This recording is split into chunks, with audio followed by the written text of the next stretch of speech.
All right, this is Ron Rogers. You probably figured that out again by now. And this is the annual update. Now, this is July 10th, Friday.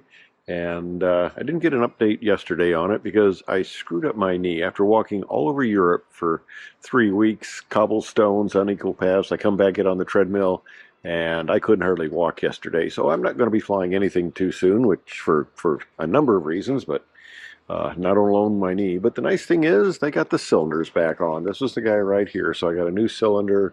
I mean, it's my cylinder, but they redid a bunch of stuff, you know, new rings, valves, stuff like that, whatever they did. But one thing interesting to note on this is, okay, this airplane was built in '78. It's, you know, it's been around for a while. And yeah, it's, you know, it's you can tell the engine's, you know, the whole thing's a little worn. It's not the most clean. And nice thing about having a new airplane, or it's still being new, is everything's nice and clean on the Great Lakes. You know, it's a new engine, everything's nice and clean, so if something goes wrong, you know, something looks dirty, it sticks out a lot nicer. Now, we're still waiting to hear from Waco about this shimming in here. Now, I had one of my viewers say they've had a Great Lakes for 12 years, and that play is normal. There's a little confusion because they sent them this paperwork.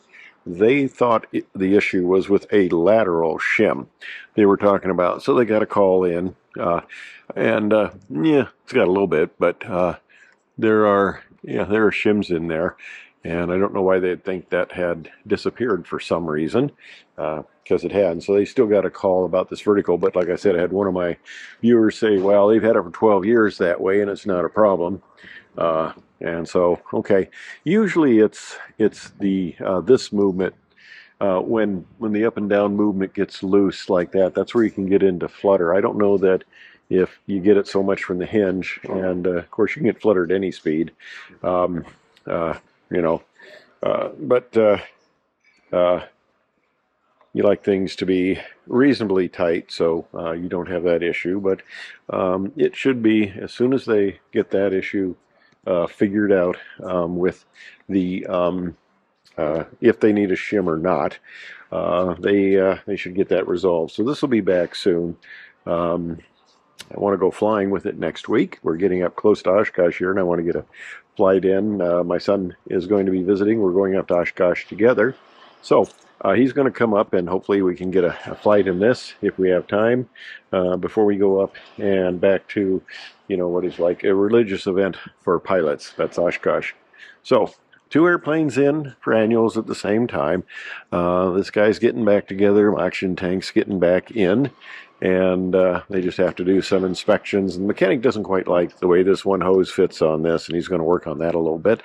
But it's getting there. It's getting there. And over on this side, we have the people dutifully working on the oxygen tank installation. And here's the other cylinder that is now in place and all put back together. So a few final inspections, getting it all put back together. And lots of room in the shop here, as you can see. But getting the whole thing back together, and that's where the oxygen tank sits back in there. I usually go 8 to 12, so I don't use it much anymore just because the cannulas are kind of a pain in the nose. So I avoid that. But anyway, that's the updates. And it's been a while for the annual, but hopefully it'll get done soon here and get back flying this aircraft also. Since I don't want the summer to waste away and the good flying weather to go away. So anyway, that's the updates here. And this is, as you can probably guess, this is the cowling off the Great Lakes here. So that's the story and the updates. Hopefully it'll all come together here very soon.